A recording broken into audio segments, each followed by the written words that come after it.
mūsų jausmų matematika, jo?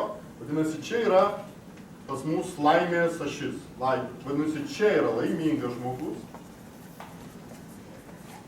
Čia yra nelaimingas. Ir čia yra vadinamasis nulis, kuris vadinasi lietuviai vadina normaliai. Tai yra, ką reiškia normaliai, visiškai nesuprantama. Ir nieks negali paaiškinti, normaliai tai čia kartais taip, kartais taip. Pavadinkime tai nuliu. Ir viskas vyksta sekančiu būdu. Kada tu sutinki kitą žmogų, vyksta kažkoks tai mistinis reiškinys.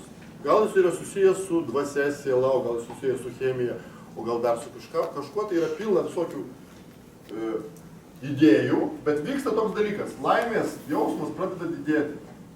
Kažkurio momentu jis pasiekia tik patį savo piką.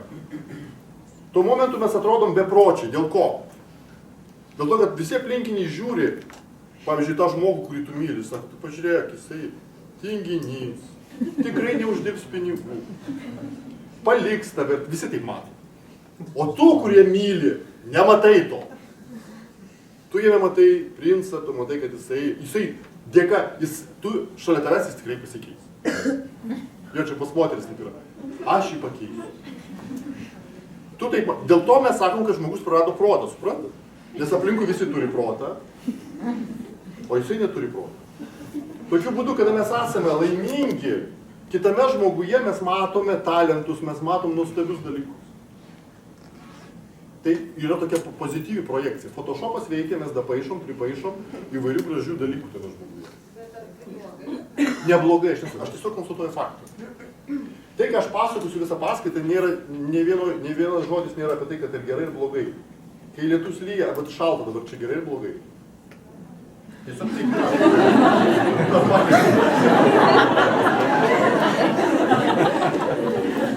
Normalis mes visi iš karto suprantame.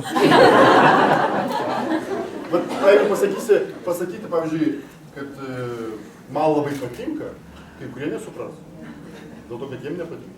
Vadinasi, žiūrėkit, bet idėja yra ta, ir gyvenimas, ir realija, ir kiekvienas iš jūsų tą stebite, jūs pradedat matyti, kad pradeda nueidinėti photoshopas. Ir jūs tokia žiūrite, kad iš tiesų tas žmogus netvarkingas, nežinau, tikrai neuždirbs pinigų. Oi, negali būti, jisai uždirbs, jisai lėšų atityti, bet jau tu pamatys. Ir pas mus laimės, ir mes pradedame matyti visokius dalykus, jūs kitas, čia yra realus žmogus, sutinkat, kaip ir jūs. Jūs radote idealų žmogų, bet jūs nustebote, kad jis irgi ieško idealaus. Ir jūs jaučiatės, kad jūs nelabai pas jūs irgi pradeda matytis. Jūsgi save irgi stebit seniai. Nuo vaikystės, jūs žinot, kad jūs nesate idealus, sutinkat? Aišku, tuo momentu jūs idealus, jūs staiga jaučiat. Pradeda matytis įvairios vietos, kurios idealios. Ir tu jame pradedi matyti. Ir ar galima tokį žmogų jau taip protas pradeda veikti? Sako, pažiūrėk, ar matai? Tau draugai sakė. Įsijungia, kadangi mes meilės meno nesimokinome, dėl to viską perima pasąmonė tvarkyti.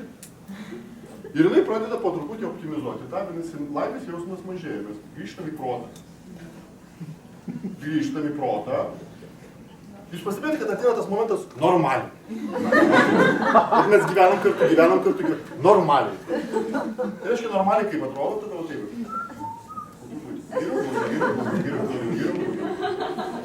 Nenormaliai. Visi vyrai niekšai, kiaurės, visos moteris, ten dar kažkas.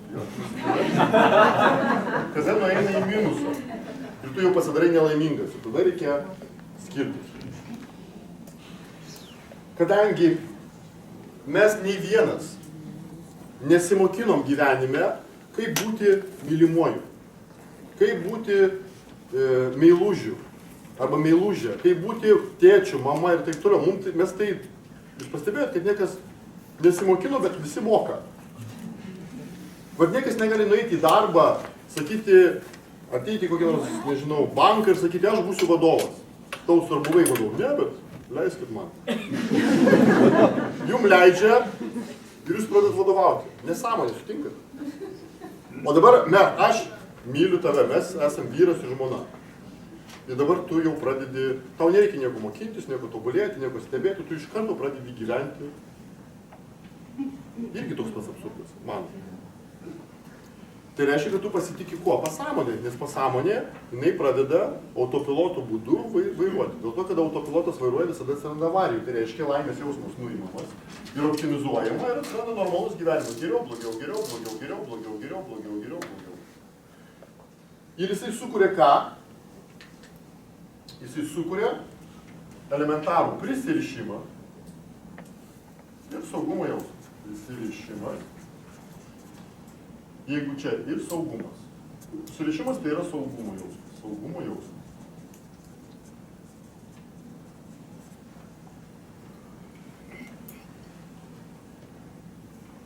Ir toliau mes va taip ir gyvename. Saugiai prisirišime. Nėra labai gerai, bet nėra labai blogai. Ir visada šalia. Ir tada ateina tos blaivus požiūris. Taupiau, pigiau. Seksas po ranka. Ir... Bet jau tai nėra... Bet kokia tai yra laimė? Tai yra tiesiog pilka kasdienybė. Dėl to atsiranda pilka kasdienybė. Žiūrėkit, tada, va taip mes dabar analizuojam, kaip yra. Jeigu kas nors taip negyvena... Jūs paranoikus.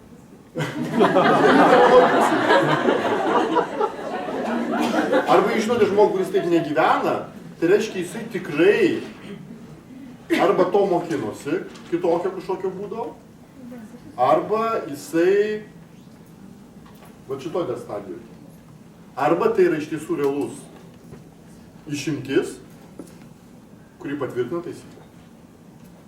Taigi, žingsnis pirmas. Mūsų nuostabių liūdžių santykiai padarys mane laimingu. Sutinkat? Dėl ko mes ieškome? Padarys laimingu. Padarys laimingu. Iškiai trūkinsiu. Laimingu. Toliau. Sekantis etapas. Nepadarė laimingų. Va šitoj vietoj. Vadinasi, santykiai nepadarė laimingų. Antras žingsnis nepadarė laimingų. Galbūt mes taip negalvojam, bet pasąmonė taip galvoja. Kažkas turi galvoti. Nepadarė laimingų.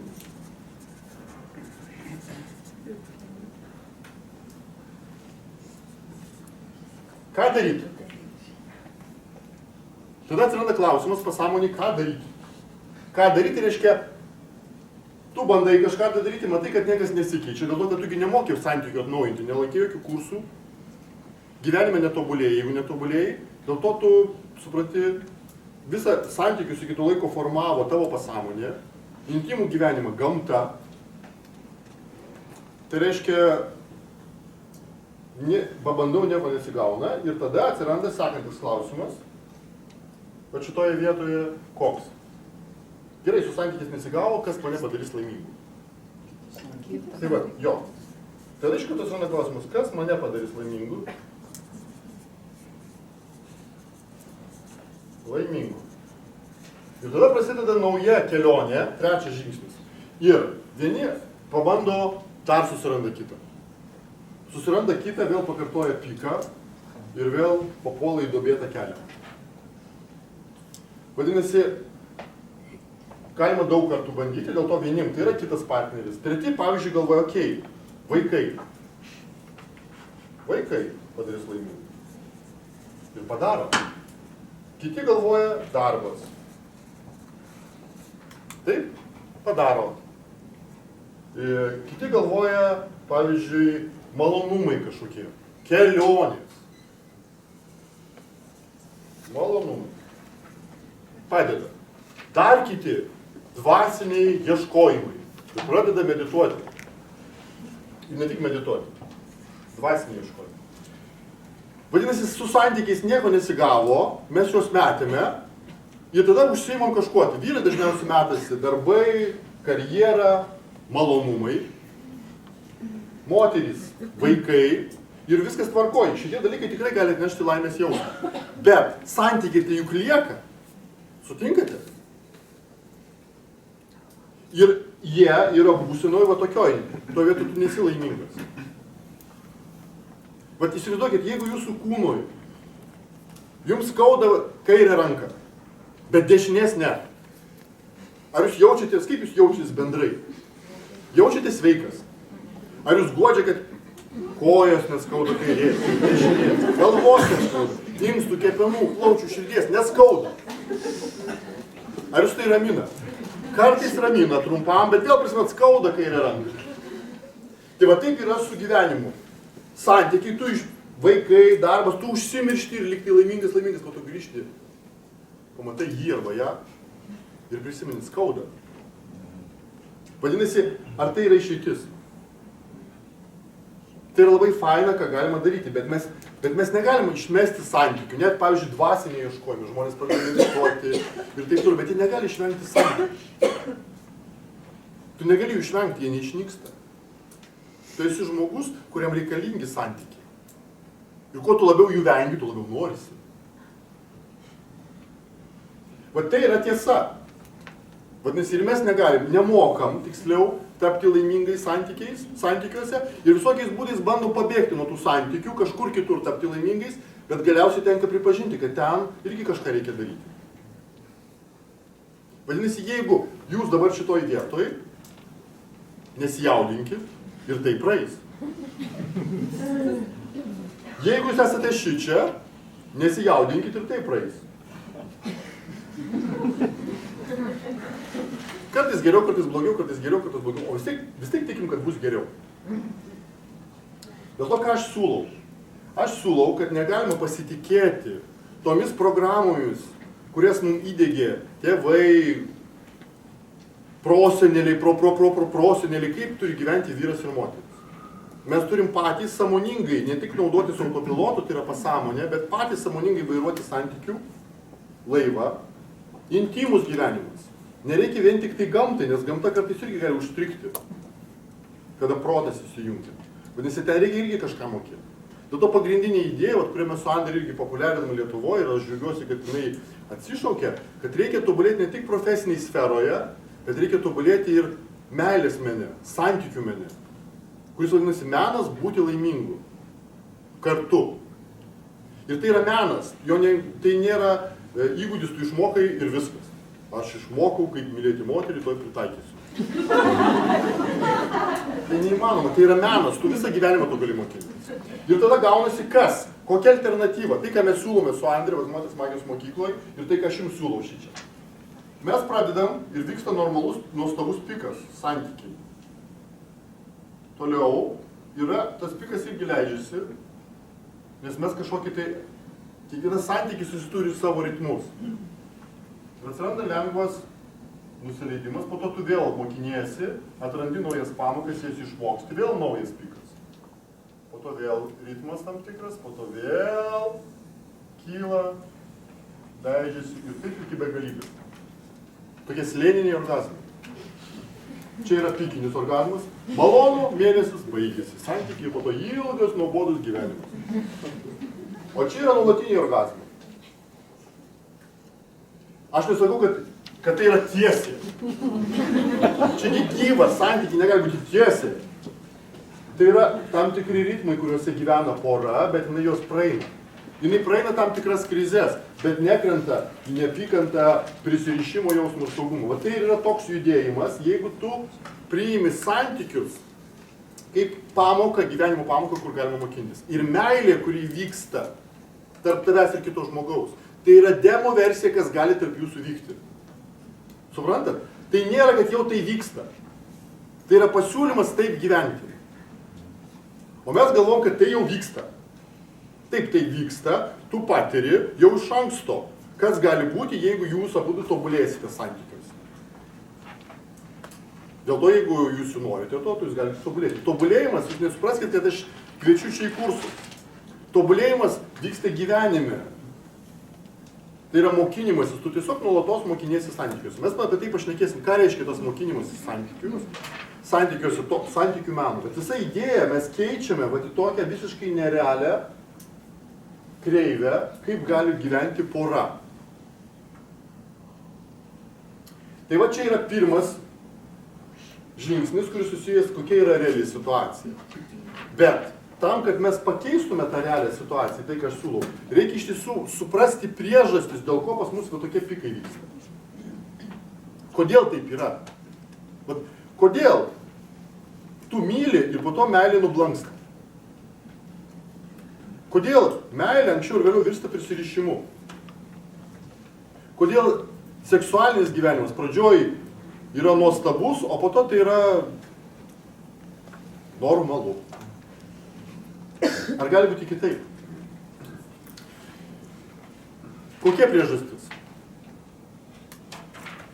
Bet mes dabar panagrinėsime tas priežastis. Jo, dabar pirmas dalykas, kada mes panagrinėsime tokį reiškinį, su kuriuom pas mus yra susijusi va, ta laimė santykiuose, kuris vadinasi meilė. Kada vyksta meilė, pas mus tai yra kriterijus, kuris mums rodo, kad va, tas žmogus, su kuriuo aš galiu būti kartu, leisti laiką ir taip toliau. Mums sekantis žingsnis sąmoningumas, mes turime nešti sąmoningumą į tai, ko mes ieškome toje meilėje. Kada mes mylime ir mes norime, kad ta meilė tęstųsi, ko mes ten ieškome, ko ieško vyras, ko ieško moteris.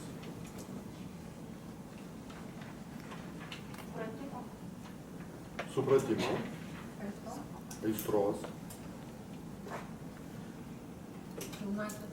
pilnatvės, paramos, finansinės.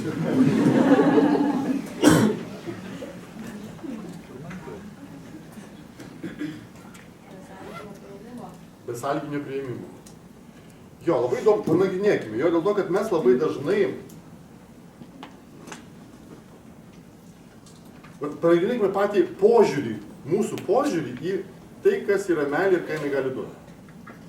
Pirmas dalykas, ką mes galime suprasti, iš to, ką mes jau prieš tai išsiaiškinome, kad vyras ir moteris yra kartu dėl to, kad jie nori būti laimingi. Vadinasi, meilė padeda mums kažkokiu būdu būti laimingi. Sutinkate?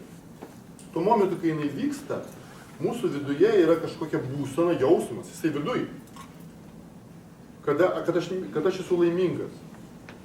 Ir net jeigu aš esu ne su tuo žmogum, išėjau, pavyzdžiui, į virtuvę, aš vis tiek laimingas. Sutinkate?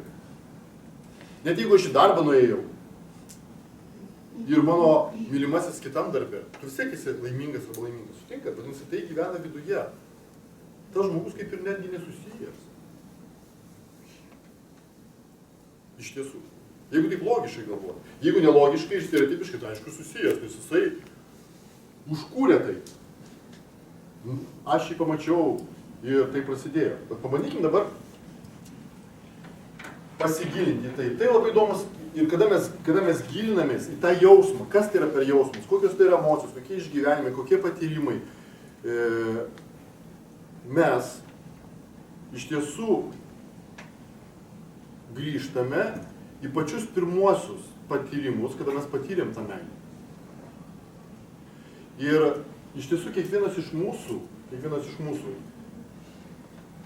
arba bent jau dauguma, vaikystėje esame patyrę tą momentą, kada mūsų augino mama ir kada mes augome ir mes negalėjome, nei mama negalėjo suprasti manęs, nes aš negalėjau žodžiais paaiškinti. Ir tam, kad mane suprasti, išgirsti, mamai reikėjo apsikabinti, jai reikėjo įsiklausyti, jai reikėjo prisiliesti, jai reikėjo labai stebėti dėmesingai tą vaiką, kad suprasti, kodėl jisai verkia, kodėl jam skauda pilviuką, kodėl jisai nemiega, kodėl jisai miega, kodėl dar kažkas, kodėl jis pagelto, kodėl jisai pabalo, kodėl jisai... Juk jisai negali paaiškinti, mama, aš pabalau dėl to, kad mano kraujotaka ten pasikeitė. Vaikas negali paaiškinti. Ir mamai nėra kitos išeities, kaip įjungti kažkokį, ir netgi neįjungti, o tai įsijungia. Jos širdis, jos kažkokia empatija, jinai pradeda girdėti tą vaiką. Jausti. Ir tie pirmi 3 metai, dažniausiai pirmi 3 metai, kada mes nemokame kalbėti, mes esame apsupti va tos meilės. Nes kitokio būdo be meilės išgirsti neįmanoma. Meilė tai yra tas artumas, distancijos nebuvimas ir tada tu gali girdėti.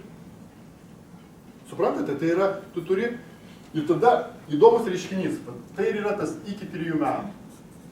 Aš rašau 3 metai kaip statistika, nebūtinai tai gali būti iki 5 metų, jūs pamatysite, kad tai gali būti ir ilgiau trunkantis, bet dažniausiai vyksta toks dalykas, kad kiekvienas iš mūsų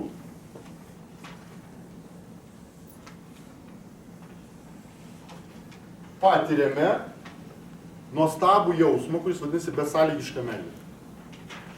Dėl to, kad mama, jinai mus myli, net jeigu mes verkime, net jeigu mes kažką tai pridarėme, net jeigu mes išsimozojom veidą. Nes jeigu mama manęs nemylėtų, kad aš išsimozoju veidą, tai jinai manęs negirdėtų, pas ją išsijungtų empatiją, jinai negirdėtų manęs ir tada aš pradėčiau taip skandalinti. Tokias problemas kelti, kad mama kitos išeities nebus, kaip priimti vaiką, kad jis jau toks yra. Atsiverti ir pradėti jį girdėti ir intuityviai pajausti, ką, kaip jam padėti. Vadinasi, tas laikmetis, kada mes gyvename su mama, jis ir yra tas laikas, kad yra nors vienas žmogus, su kuriuo aš esu visiškai susiliejęs, absoliučiai susiliejęs. Jokios distancijos. Aišku, dar yra perinatalinės matrisos, tai yra, kada mes esame gimdoje, kur mes irgi esame absoliučiai susilieję su mama.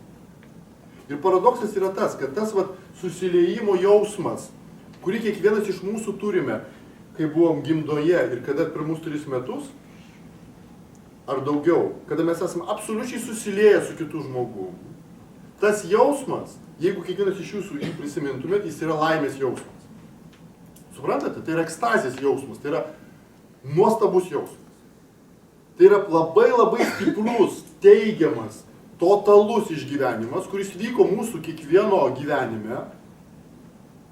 Jisai formavo mūsų asmenybę, mūsų smegenis. Ir mes gyvename tame rojuje, tai yra rojus.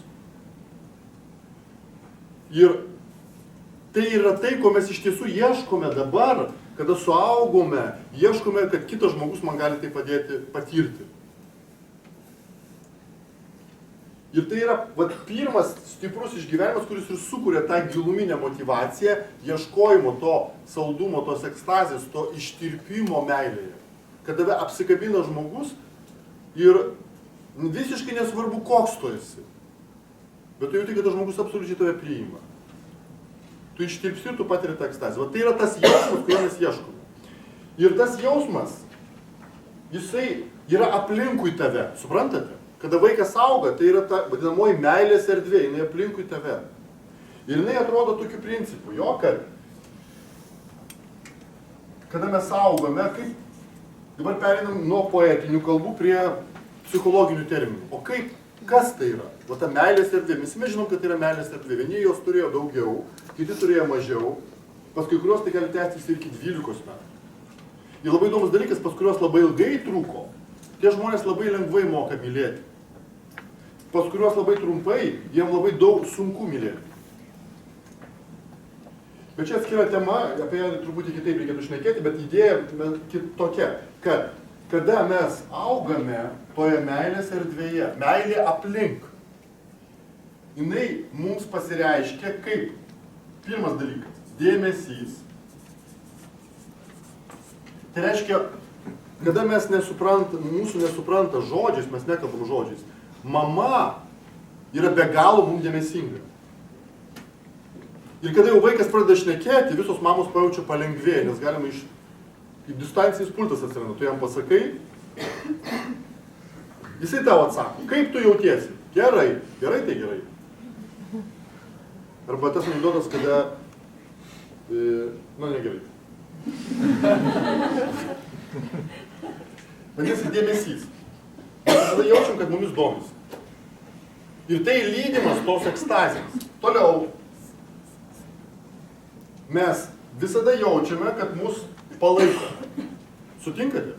Ar mes valgome, ar mes einame, ar mes sakome pirmus žodžius, mama, tėtis, Vienas vaikas, aš vis pasakoju, pirmi žodžiai buvo alius. Bet bet kuriuo atveju tėvai džiaugiasi. Ypač tėvas. Mano. Vadinasi, mes jaučiame palaikymą. Jis yra aplinkui. Palaikymas yra aplinkui. Tai reiškia, kad mane priima. Tas palaikymas, dar kitas žodis, aš keletą žodžių įdėsiu, kad tai yra priėmimas. Nugriuvau aš, nenugriuvau, mane priima. Palaikymas, priėmimas. Kadangi tai yra jausmas, sunku tą nusakyti vienu žodžiu, bet tai yra jausmas, mes jaučiam, kad palaikom. Ir kitas dalykas, trečias, mes nuolatos jaučiame, kad mus girdi. Tai yra vadinamas emocinis kontaktas. Mes visada jaučiame emocinį kontaktą, rezonansą. Tai reiškia, mes jaučiam, kad mus girdi. O kada mes jaučiam, kada mūsų negirdi, mes rėkiam, verkiam ir dar kažką tai darom. Vadinasi, mane girdi. Vėlgi, kadangi tuo momentu nėra jokių žodžių, tai yra jausmas. Suprantat? Mane girdi, tai yra jausmas. Tas jausmas yra emocinis kaifas. Palaikymas ir priėmimas, tai yra jausmas. Laimės jausmas, kada tu jauti, kad kiti žmonės tau padeda. Saugumas. Tai irgi yra jausmas. Tai yra jausmo sudėdamoji dalis. Ir dėmesys. Tai reiškia, kad tu gauni dėmesį. Tai reiškia, kad tu nesi vienas. Ir tai, kada mes augame vaikystėje, va tas, ko mes iš tiesų ieškome, yra aplinkui. Dėmesys yra aplinkui. Nes tai yra iš tėvo, iš mamos, iš senelių, iš dar kažko tai. Palaikymas irgi yra aplinkui. Ir mane girdi. Tai vienas žmogus, tai kitas. Vadinasi, meilė yra aplinkui. Dėl to tai, ko mes iš tiesų ieškome viduj, tai yra va to meilės jausmo, kuriame tu esi laimingas, ir tai turi būti aplinkui tave. Tai yra mes ieškome tokios meilės erdvės. Dėl to tai yra meilės erdvė. Meilės erdvė. Vėlgi, meilės erdvė, tai ką aš pasakau, jo, tai ne žodžiai. Tai yra jausmas. Aš jį taip pavadinu, jūs galite kažkaip kitaip pavadinti. Bet kadangi mes žodžiais kalbame, reikia kažkokius žodžius naudoti, aš jį vedu tokį. Meilės erdvė. Dabar vaikas pradėjo kalbėti. Ar tai alius, ar tai tėtis, ar tai mama. Bet kažkada jis pradėjo kalbėti. Kada jis pradėjo kalbėti, jau nereikia tiek empatijos, jau nereikia tiek dėmesio. Vaikas pats gali paaiškinti, kodėl jis verkia. Vaikas pats gali paaiškinti, ko jisai nori. Ir pasidaro labai patogu. Po 3 metų iš karto pasidaro lengviau. Ar po 4 metų. Mes pradedam su vaiku kalbėti ir tada mes pradedam ką daryti. O čia mes jį auginome. O po to, ką mes pradedam, kada žodžiai atsiranda. Auklėti. Nes kaip galima auklėti, kada jam metai? Ką jūs ten galite auklėti, jo? Jūs tik auginat. Staiga atsirado žodžiai, atsirado pultelis. Ir mes pradedam auklėti. Kaip vyksta auklėjimas? Kaip kiekvieną mūsų auklėjo ir kaip mes auklėsim toliau? Kaip? Dresūra. Taip, bizūnas pyragėlis, sutinkate? Jį supranta visi, net vaikai. Ir kas yra bizūnas, visi mes žinome. Kažkas tai nemalonaus. Vėlgi priklausome nuo tėvų intelekto. Emocinio intelekto ir visokių kitokių intelektų. Bet kas yra pyragėlis? Vaikas, kuriam 3 metai, jisai, ar jam yra pinigai didelis pyragėlis? Ar galime jį motyvuoti? Ko jis iš tiesų nori? Jisai nori to. Ir tada mes padarome, tai yra socializacijos kaina. Mes išmetam vaiką iš rojus. Kiekvienas iš mūsų esame išmesti iš rojus. Mums neduoda meilės. Ten įdėjo kranelį. Ir pagal tai dėmesys, palaikymas ir girdėjimas yra tik tai tada, kada tu būsi geras. Sutinkate? Jeigu tu negeras, neteisingas, netaip elgiesi ir taip toliau, dėmesys iš pliuso ženklo pavirsta į minuso ženklą, palaikymo nei jokio nėra, manęs negirdi ir man pradeda sakyti, ką aš turiu daryti, nors aš visai to nenoriu. Tokiu būdu meilė pasidaro stimulas, suprantate? Va tai ir yra, mes visi esame išvaryti iš rojaus ir meilė, kuri buvo aplinkui, pavirto stimulu, pyragėliu. Gerai, bet bus žodis pyragėlis, bus kaip linksmiau. Aš naudoju įvairius žodžius tam, kad, nes meilė kaip stimulas jūs užmiršite, meilė kaip pyragėlis jūs prisiminsite. Meilė kaip pyragėlis. Tai yra stimulas. Tai reiškia, kad tu turi nusipelnyti meilės. Ir kitas dalykas, meilė tau duoda, jeigu tu pakankamai nusipelnęs, meilės gauni. Arba negauni. O čia gerai auklėti vaikus? Vėlgi, jo, nei gerai, nei blogai, tiesiog taip vyksta. Aišku, gerai, nes jeigu jūs neauklėsit vaikų, tai jis netap žmogumi. Kol kas, suprantat, mes irgi juk nežinome, kaip yra tokių problemų, kurių žmonija nežino, kaip išspręsti.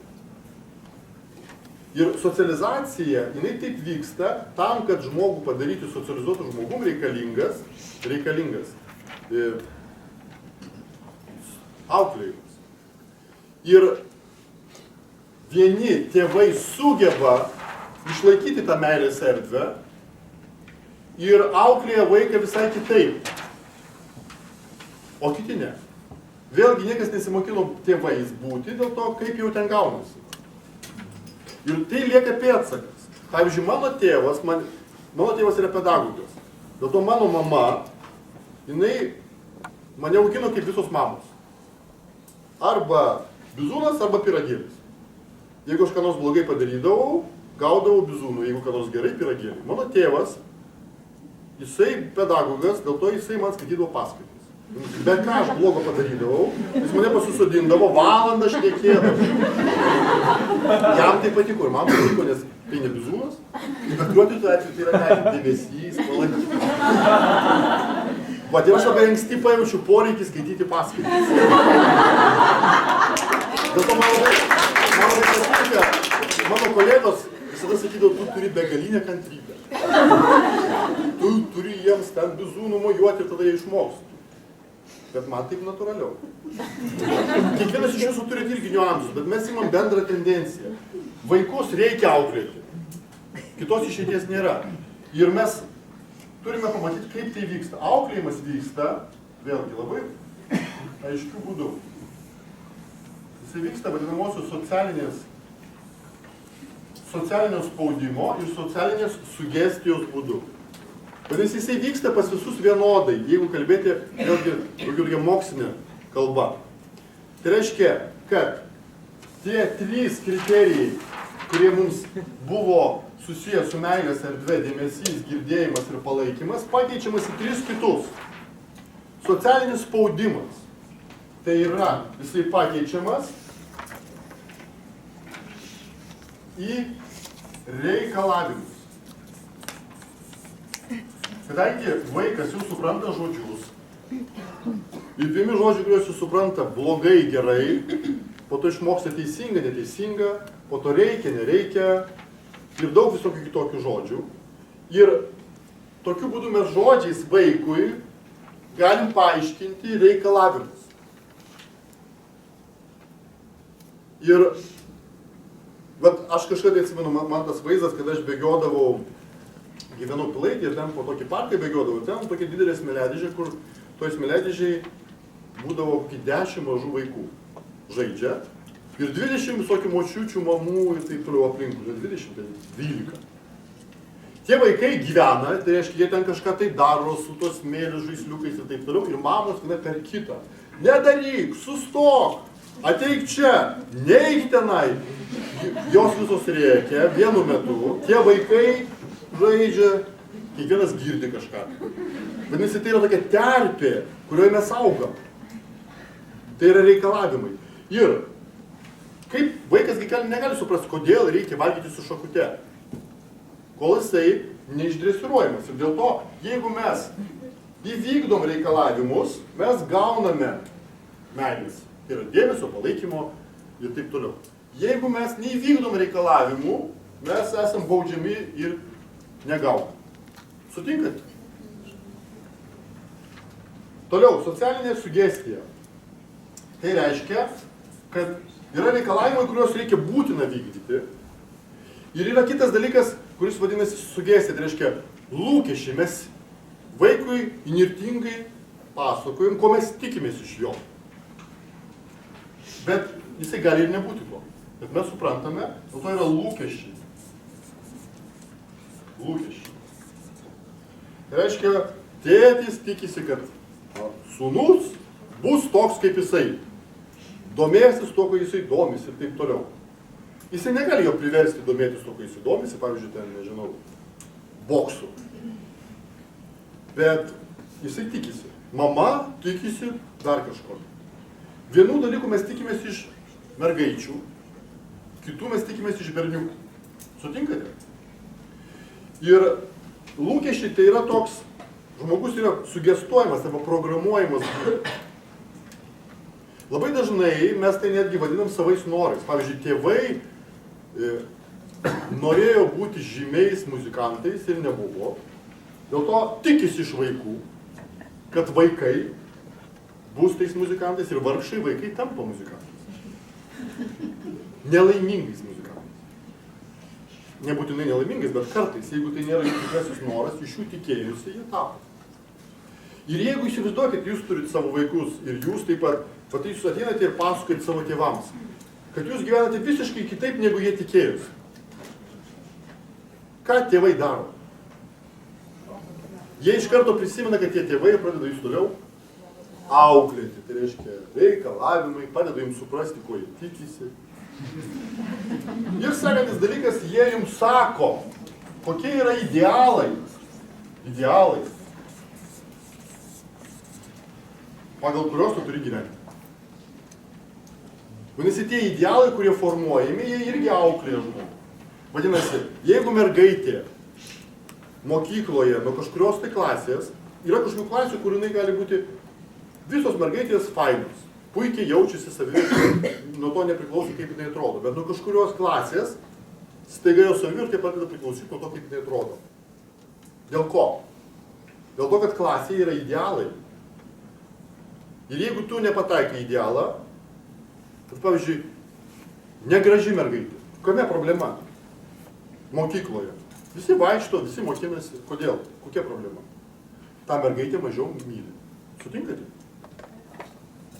Arba berniukas. Nėra toks stiprus ir vikrus ir toks, nežinau, visiškai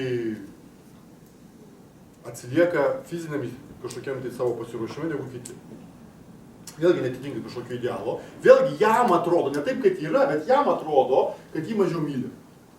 Dėl to vėlgi idealai, tai reiškia, kada mes atitinkam tos idealus, mes gauname meilės, mums atrodo, kad mus myli, kada netitinka, nemyli. Lūkesčiai, jeigu mes iš tiesų to, ko iš mūsų tikisi, pavyzdžiui, kad mergaitė bus gera, juk iš mergaitės tikisi, kad bus gera. Jeigu jinai būna gera, ją myli. Bet jeigu mergaitė pankė, jinai negera, arba, pavyzdžiui, jinai mušasi. Bet jeigu berniukas mušasi, tėvas sako gerai. Bet jeigu mergaitė mušasi, lūkesčiai iš jos taigi visai kitokie. Dėl to jos nemyli. Bent jau mama. Tėčiui gali patikti, dėl to, kad jis pagalvoja, aš tai aišku irgi duočiau galvą. Tokiu būdu mes augame iki, nežinau, kada mes pasidarom savarankiški. Kada mes pasidarom savarankiški? Principai, kai kurie ir iki pat gyvenimo pabaigos tokiais netampa. Dėl to vėlgi, statistiškai tai yra 25 metai, bet tai statistiškai. Palinkėjimas toks yra visuomenės. Tai reiškia, kad, ką reiškia, kad žmogus pasidarė savarankiškas? Savarankiškas žmogus tai reiškia, kad jo nereikia auklėti. Sutinkate? Kodėl jo nereikia auklėti? Dėl to, kad jis pats auklės save. Vadinasi, tas žmogus pats ištraukia bizūnėlį ir pats save nuplaka. Vadinasi, jisai pats savo kelia reikalavimus. Vat jūs turite savo namus, jūs pabėgot nuo tėvų, pagaliau gyvenate pat savo vienas. Ir tvarkotės. Kodėl tvarkotės? Mama taip liepia. Dėl to, kad jūs reikalaujate iš savęs, juk nieks nemato. Bet kad jūs nesusitvarkote, jūs jaučiatės, kad kažkas su jumis negerai. Vadinasi, jūs pats save nubaudžiat ir sakot, eik, per kurį vietą ten suduoti reikia, bet ir tvarkaisi. Ir lygiai taip pat, jeigu tavo mama visada sakė tvarkykis, o tu gyveni vienas ir nesitvarkai, tu jauti, kaip pas tave kaupėsi nemeilė savo. Nes tu pradedi pykti ant savęs, sutinkat? Tu būni nepatenkintas savimi. Aš pykstu ant savęs, aš nepatenkintas savimi. Čia kas ant ko pyksta? Aš pykstu ant savęs, o jūs sėdite ir sakot, netikėlis, nevėkšla. Čia kas kam sako? Kas sako ir kas klauso? Kuris iš jų teisus? Tas, kuris sako, ar tas, kuris girdi? Suprantat, didelė dalis mūsų minčių, kurios sukasi, ypač vadinamojo varomojo pobūdžio, tai yra vadinamas nusiplakimas bizonėlių savęs. Suprantat, jūs jau savarankiškas pat žinot, kad reikia nubausti save. Kaip ir žinot, dresiruojami kačiukai, šuniukai, lygiai taip pat, po kiek laiko irgi patys nusibaudžia. Jiem gėda. O žmogui. Tokiu būdu tu savo keli idealus. Tai reiškia, kiek uždirbi pinigų, visus išleidai tam, kad būtų graži. Ir galvoju, kam aš vėl išleidau tos pinigus? Juk man jokio skirtumo, aš turiu mylimąjį, aš jam graži, bet negaliu sustoti. Idealai. Vadinasi, jeigu aš, pavyzdžiui, pavyzdys toks, jeigu vyras netikėlis, aplinkui visi vaikšto į darbą ir uždirba pinigų, o jis jau 5 metai sėdi, spaudo pultelį. Suprantat? Jam gal tai ir patinka. Bet kad jis pamato draugus, tas telekas rodo vyrus, kurie uždirba pinigus, kurie turi automobilius. Niekšai galvoja, jisai spaudžia krastus. Bet jisai žiūri tą televizorių ir vis labiau jaučiasi nelaimingas, suprantat? Vis labiau norisi užsimiršti. Reikia įsijungti kanalą apie gyvūną. Dėl to, kad kuo tu labiau žiūri televizoriaus, tuo supranti, kad tu nepatimpi link to idealo ir tu nemyli savęs už tai. Bet aišku, nieko nedarai. Nes tai nereikalavimai, nereikia jų daryti. Lygiai tas moteris, nusipirkusi naują Vogue žurnalą. Iš karto pajaučia norą ką nors pagerinti. Nes jinai sužinojo, kaip žiemą atrodo idealiai graži moteris. Kokia mada. Lygiai taip pat, jeigu moteris netitinka kažkokių tai matmenų, jinai yra nelaiminga. Jinai pati save baudžia. Suprantat? O koks skirtumas? Vat aš vieną tokią moterį pažįstu, jinai psichologė, bet Rusijoje dirba. Jinai stambesnė. Jinai visada sakydavo, jeigu aš to nepatinku, pasitrauk į šoną. Nebendrauk su manimi. Ir pas ją savivertė viskas tvarkoja. Suprantate? O kodėl moteris va taip jaučiasi? Bet pavyzdžiui, tu nuostabiai jautiesi. Bet tu ateini į paskaitą, pavyzdžiui, eini į paskaitą, tu jautiesi gerai. Staiga užeini ir žiūri, tiek čia gražuolių susirinko. Visi taip gražiai apsirengia. O tu nežinai, kad reikia taip gražiai apsirengti. Tu atsisėdi ir jau nemyli savęs, suprantat? Nemyli, tai reiškia, tu jautiesi blogai. Tas vyksta automatiškai, tu pati save nusiplaki. Tokiu būdu mūsų pasąmonė mūsų nuplakinėja dėka idealų, nes jos visada siūlo visuomenė. Na ir tikisi, ir lūkesčiai lygiai taip pat aš kažko tai iš savęs tikiuosi. Aš juk tikiuosi, kad aš mesiu nuo pirmadienio rūkyti. Bet tie žmonės, kurie bando ką nors nuo pirmadienio padaryti arba nuo naujų metų, po kiek laiko praranda pasitikėjimą savimi. Aš nepasitikiu savim, nes aš daug kartų sakiau pirmadienis. Nuo pirmadienio viskas bus kitaip. Nes kas nepasitikė kuo. Visi lūkesčiai. Vadinasi, gerbėmieji, kada mes liekam vieni, ar mes galim būti va tokioj laimingi? Jūs pastebėjot, kad jeigu jūs būnate su savim ilgiau negu pusvalandis, be interneto, be Facebooko, be visokių kitokių dalykų, jaučiat, kad norisi pasistimuliuoti. Pyragėlį suvalgyti, pažiūrėti, ką draugai galvoja apie tai, ką tu papostinai savo sienoje. Pasižiūri, nieks neįga.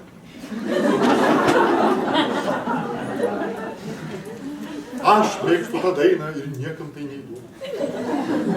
Dėl to žmogus medituoti, visi sako medituoti, sėsk ir sėdėk. Su kuo tu sėdi, iš karto jauti, medituoti nemoki, nes atitinki būdus idealų. Tu tikėjai iš savęs, kad iš karto susės ir būsi ramus, bet jau 5 metai ne. Ir reikalavimai irgi tokie, nes visi aplinkui Lietuvoje pradėjo medituoti, man irgi reikia. Vadinasi, suprantat, tu esi iš principo išauklėtas žmogus, homo sapiensas. Visi pasirūpino, kad tu vaikščiotum per žalią šviesą, per raudoną neitum, viskas tvarkoj. Aš nesakau, kad tai blogai. Bet niekas nesirūpino, ar tu būsi laimingas. Vadinasi, čia yra tokia programa puikiai, gerai veikianti, bet joje mažas trūkumas. Tas žmogus nėra laimingas. Nes jis pats savo nuolatos neleidžia būti laimingus, suprantate? Nes tu negali įvykdyti visų reikalavimų, kuriuos tu savo keli. Tu niekados netitiksi tų idealų, nes tos idealus kuria kiekvienais metais. Ir toks žmogus ieško meilės.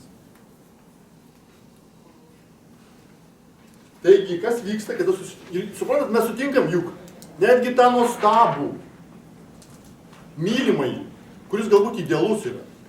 Nežinau, kam tai yra Bredas Pittas, kam tai yra dar kažkas tai. Bet jūs jį sutinkate. Jūs sutinkate, kad jis irgi toks pats. Kodėl jūs ieškote? Kodėl mes ieškom kito žmogaus? Mes ieškome dėl to, kad kada mes liekam vienas su savim, mes nesam laimingi. Pas mus nėra tos būsenos. Pas mus yra tokio lengvo nusibaudimo būsena. Vadinasi, mes sutinkam kitą žmogų, kuris, aš tikiuosi, kad jis mane padarys laimingą, ir tas žmogus tikisi, kad mane padarys laimingą. Ir tada mes turime nuostabią situaciją. Nuostabią situaciją. Tai reiškia, kad aš į save, kaip žiūriu, kaip ir tas žmogus. Reikalavimai, lūkesčiai, idealai, jie niekur neišnyksta. Šitą mes įsiaiškiname. Bet paradoksas yra tame, kad pradžioj tiksliau, kada mes vienas kitą mylime, mes tikrai prarandam protą. Kartu su protu mes prarandam reikalavimus, lūkesčius, idealus. Mums dzin. Va tuo momentu, kada išsijungia protas, atsiranda širdis, pradeda veikti. O širdžiai nėra svarbu lūkesčiai, idealai, mes patiriam tą meilės būseną. Mes iš karto esam patalpinami į meilės erdvę. Ne į meilę kaip stimulą, jūs nelaimėjate loterijoje ir mylite. O su jumis tai įvyko. Vadinasi, meilė yra nemokamai. Paaiškėjęs. Ir jinai nusileidžia, ir tu myli tą žmogų už nieką. Tai vyksta pradžioje. Ir ta meilė kaip erdvė, jinai yra aplinkui. Ir tau visiškai nesvarbu reikalavimai, lūkesčiai, idealai kaip ir nublanksta, tau ne tik svarbu. Ir kitas žmogus visiškai nesvarbus, kokie reikalavimai, ar jisai atitinka tos matmenis ar ne. Tiesiog yra jausmas, tu mėgaujasi, tu tarsi grįžti tą būseną, tu vėl prisijungi prie to jausmo ir tu vėl laimės būsenos. Viskas yra gerai, bet kažkurio momentu norisi apibendrinti mūsų santykius. Taigi, galbūt optimizuojam ir pradedam gyventi kartu. Protas kažkada anksčiau ir vėliau įsijungia. Ir kodėl jis įsijungia? Dėl to, kad mes nuolatos iš savęs tam tikrų būdų reikalaujame idealai ir lūkesčiai. Jie yra.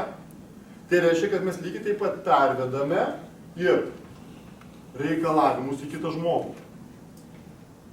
Vadinasi, žiūrėkite, reikalavimus.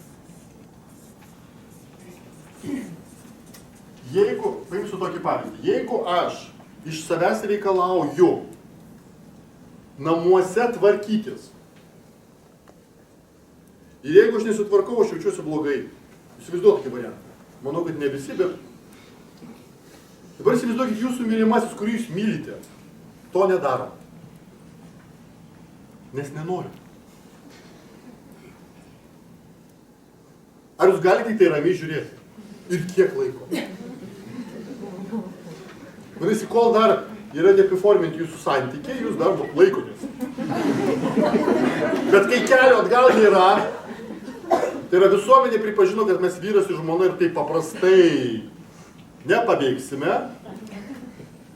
Tu supranti, kad atėjo laikas pasakyti, brangusis, tvarkykis. Ir tu lygiai taip pat duodi jam meilės, jeigu jis susitvarko su savo kojinėmis. Ir neduodi meilės, tai reiškia priekaištai, nepasitenkinimas ir taip toliau, jeigu to nėra. Vadinasi, mes reikalaujam to paties iš kito žmogaus, kaip ir iš savęs. Jeigu mes savo neleidžiame kažko, tai tas žmogus ir iš to žmogus to pačio reikalaujame. Vadinasi, jeigu mes nepatenkinti tuo, kad aš vėluoju, tai aš būsiu be galo nepatenkintas, kad tas žmogus vėluoja. Bet liūdniausia, man atrodys, kad su manim tai viskas gerai, bet jisai vėluoja. Su manim tai viskas gerai, bet jisai nesitvarko. Su manim tai viskas gerai, bet jisai niekšas neištikimas. Su manim viskas gerai, bet jisai neorganizuotas. Vat mes užmirštam apie save. Galiausiai projektorius tai yra tas žmogus. Ir kuo daugiau mes reikalaujam, kuo mes ilgiau būnam, tuo daugiau matome, kad jis ne šiaip su nesitvarko. Bet jis dar ir vėluoja. Bet jis dar ir nesuruošia uždirbti pinigų. Jis dar su draugais leidžia laiką. Grįžta, kada nori. Aš saugi neleidžiu grįžti, kada nori. O jisai leidžia. Ką daryti? Ar įmanoma ką nors daryti su tuo? Na, tarkim, jūs sakot, gerai, aš nieko nesakysiu. Aš supratau, kad tai yra blogai. Aš nieko nesakysiu. Nuo rytojus. Jisai atėjo, kada norėjo. Grįžo, kada norėjo.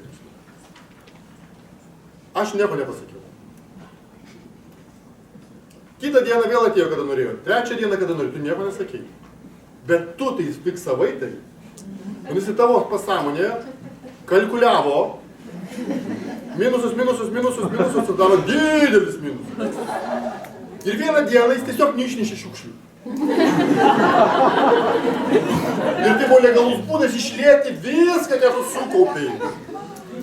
O po to pasakyti, kiek kartų jis laiku atėjo. Ir priminti, kokia aš buvau kantri. Lygiai tą patį galima ir su vyru. Principas tas pats. Dėl to reikalavimai, jeigu aš iš savęs reikalauju, tai aš reikalauju iš to žmogaus. Jeigu aš nepatenkintas savimi, tai galiausiai būnu nepatenkintas kitų žmogumi. Ir dėl to pas mane atsiranda kas? Vadinami priekaištai. Priekaištai. Vadinasi, kol yra reikalavimai savo, tol bus priekaištai nukreipti tą žmogų. Suprantate paradoksą? Vadinasi, jūs galite pakeisti Antaną į Petrą. Ir galbūt jis grįž laiku. Bet kaip jūs supranti, geriau negrįžtų. Dėl to, kad tas bent tvarkėsi, o šitas visai nesitvarko. Arba gerai, tas tai nors uždirbo, taip nelaiku grįždavo, bet pinigų netrūko. Šitas laiku grįžta, apsudai net iš namų neišeina. Tu pakeitėjai Petrą į Antaną ir nieks nepasikeitė. Priekaištai išliko, tik kitokie, dėl kažko kito. Pagaut pačią idėją. Dabar linksmoji dalis. Lūkesčiai. O kogi mes tikimės iš kito žmogaus? Vat ko gali tikėti šitas žmogus, kaip jūs manite? Jis tikisi, kad jį padarys laimingu, sutinkat? Ašgi negaliu padaryti. Vadinasi, man reikia antros pusės. Štai ta antra pusė. Daryk su manim. Vadinasi, lūkesčiai.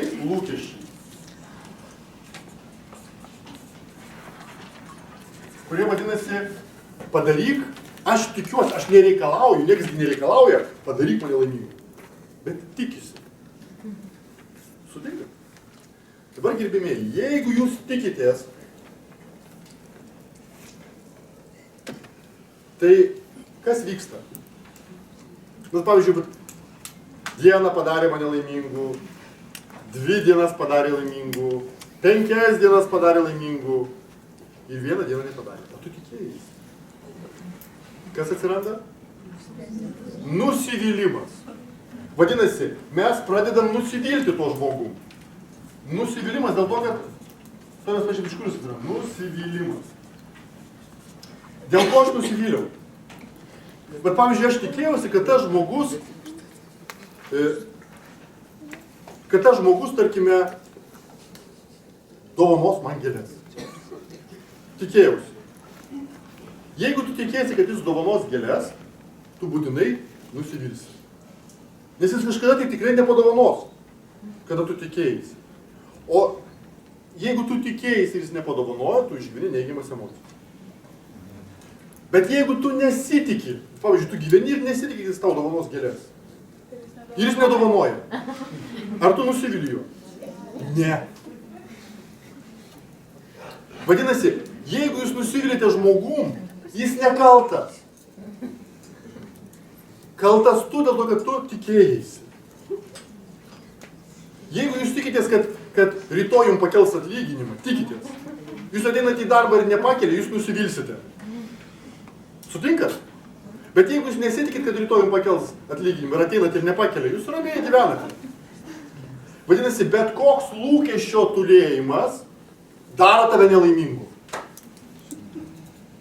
Vadinasi, jeigu jūs ko nors tikitės iš to žmogaus, anksčiau ar vėliau jis jūs nuvils. Jis irgi jums atkeršys, jis irgi tikėsis. Tai neišvengiamai. Dėl to priežastis ne žmogus, sutinkat? O visą tai generuoja lūkesčiai, tu tikiesi. Bet juk tai... Bet aš sakau, kad tai yra įmanoma gyventi be lūkesčių. Nes mes, pažiūrėsim, kaip tai galima padaryti, bet mes lūkesčiai atsirado dirbtinai, suprantat? Dėl to, kad mums juos įdėgė socializacijos metu. O iki to laiko nebuvo lūkesčiai, iki to laiko buvo palaikymas. Nebuvo reikalavimų, buvo dėmesys. Tuo mes pagausime. Aš noriu vesti, kadangi iš pasakų tai yra intelektualinis detektyvas ir viskas labai... Mes su priartėsim. Bet mes turim pamatyti, lūkesčiai atsiranda dėl to, kad tavo pasąmonė jau sugeneruoja. Tu tai galbūt ir negeneruoji. Bet tavo pasąmonė jau sugeneruoja, nes tai taip išmokinta. Nes tu tikiesi iš savęs. Kai tu tikiesi iš savęs, tu tikiesi iš to žmogaus. Kaip nesitikėti iš savęs? Priimti save tokį, koks esi. Jeigu tu priimi save tokį, koks esi, tada tu priimi tą žmogų toks, koks jis yra. Jeigu tu priimi tą žmogų toks, koks yra, tai tu nesitiki iš jo, jisai fainis, gyvas žmogus, jisai gali atnešti gėlių, gali neatnešti gėlių, gali džiaugtis, gali judėti, suprantat? Kaip ir tu. Nes kitas žmogus gyvas. Jisai, leidimas jam būti savimi, tai yra neturėjimas lūkesčių. Anekdotas. 2 blondinės kalbasi, sako, žinai, aš buvau tokiam seminare, kuriam sakė, kad reikia leisti vyrui būti savimi. Kita blondinė. Ką man daryti, aš neturiu vyro. Suprantate, dėl to, jinai dar neturi tokio klausimo. Dėl to lūkesčiai dar neatsirado. Vadinasi, kai tik atsiranda lūkesčiai, bus būtinai nusivylimas. Toliau. Idealai.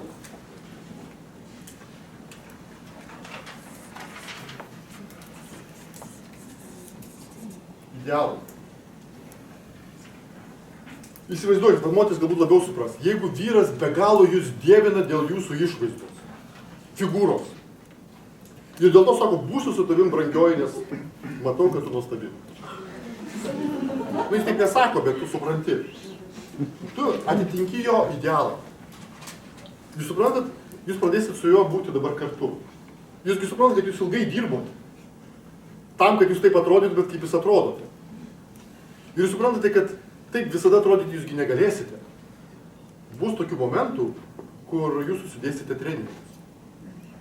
Sutinkate? Ir tu jauti, kad jeigu jūs myli ne jūs, o tą idealą, kurį jūs jumise pamatė, tai kas bus? vieną dieną jis irgi nusivils.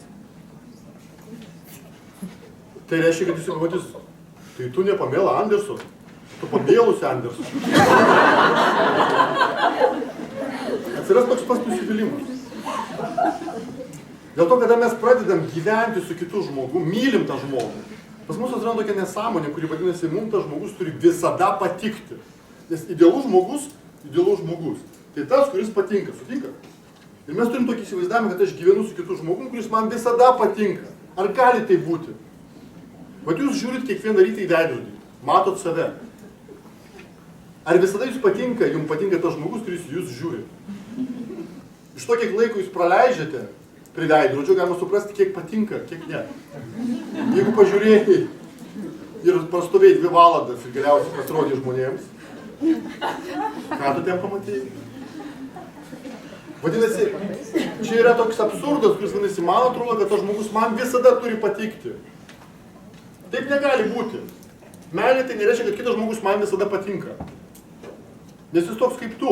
Jūs matėte savo nuotraukas iš kokio nors, kada jūs fotografuoja, jūs žiūrite nuotraukas, yra nuotraukos, kurius siaubingai atrodo.